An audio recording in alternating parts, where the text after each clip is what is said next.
Hey, rookie uh, readers, viewers, um, visitors.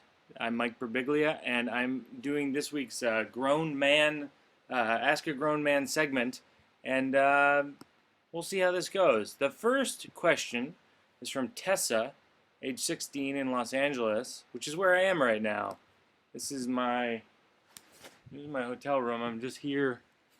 There's a stack of pillows, which is what everybody needs in a hotel. There's some kind of bench over there in the corner, and there's a little 360 pan. I'm in Los Angeles. I'm getting ready to. I'm going on talk shows and talking about my new movie, Sleepwalk with Me, and that's where I am, Tessa. I may be near where you are. Your question is, how do you recover from a broken heart? I just can't see how I can feel okay about having less love in my life. That's a really good question. You know, when I was, God, when I was 22 or 23, I had a really hard breakup with my college sweetheart, whom we had been together for a long time. We've been together for probably about 5 years. Our families were friends, and we were really close friends. We were best friends. It was very, very hard, but I have to say, like being with someone is great, but also being alone is great because you can discover things about yourself that you just didn't know were true. You can discover things about yourself that you actually feel good about, and you can make discoveries. Like in my life, I started writing a one-man show, and I started, traveling more, and I just started. Just understanding myself in a different way. Like I feel like people are afraid sometimes uh, of being alone, but in fact, like being alone can be one of the best things that you can do. Um, so for yourself. The next question is from Anna, and the question is: do boys like high-waisted jeans? I consider myself a boy in some ways, though I'm also a grown man. I don't know what high-waisted jeans are. I'm gonna be really straight with you, Anna. I don't. Yeah, I don't know. I don't know what high-waisted jeans are. So I don't think so. Point is, I don't know what high-waisted jeans are. The next question is from Anonymous. Fine. I'm 16 and I've never been kissed. When guys ask me about this, should I tell them the truth or make something up or be basic and vague? I feel like I was a late bloomer in a lot of ways. I was very worried when I found out that people were kissing. Like it started where I grew up in Massachusetts. People started sort of making out with each other in 7th grade and in 8th grade, 9th grade. And I was shocked by this. I was like, people we know are making out with other people we know? But how? It just seemed like this alien ritual where these two aliens kind of attach orifices all of a sudden. And I was just like, I am not doing that. And collectively, all the girls in my class were like, that is fine. You're not pissed.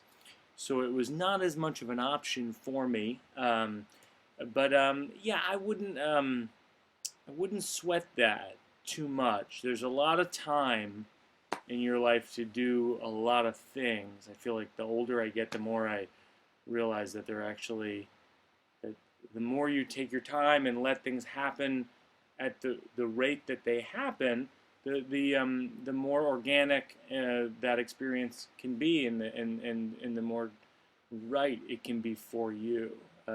So I would, in terms of whether or not you should tell people, I would just tell them the truth. I would just say it's, and I would even say if you're self-conscious about it, say I'm self-conscious about it. I say, no, I haven't had my first kiss, and I'm self-conscious about it, and that's okay. I think that's okay. So that's what I would say. But who am I? I don't know. Okay, a guy in my class This is from Sophie, who asks, a guy in my class constantly makes sexist jokes. I try to speak up about it, but it never works, in all caps. Should I waste my time and effort on this person, or should I continue to stand up for what I think, or should I see these comments as harmless jokes, nothing more?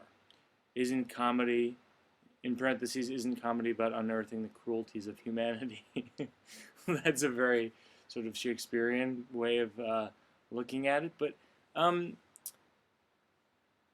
yeah, I mean, I feel like jokes, whether they're sexist jokes uh, or offensive jokes in a variety of ways, often it's just like a defense mechanism that people have. They're just making jokes because they don't know how to talk about the subject that they're talking about in a meaningful and connecting way, and so they kind of circumvent that by making jokes about it. And I mean, one way to deal with it is just to respond, whatever, I don't know what the specific joke is, but just to respond in a way that's honest to you. It's like, if you don't think it's funny, you can just go, I don't think that's funny, but I like you, but I don't think that's funny. I think that's sort of a nice way to deal with it, and stick up for yourself, but also, if he thinks that's funny, who cares? And finally, this is from Lily, age 15. People always say that short girls can only be cute, but not hot or beautiful or sexy. I'm really short. I'm only 4'11", so I've been wondering, is this actually true? No, first of all, that's insane. My wife is probably about she's on the shorter side of short or tall. I'm getting in trouble as we speak. But she is cute and hot and beautiful and sexy, and all of those words are wildly subjective. They are wildly subjective, and people, and you'll find this, I think, as you get older,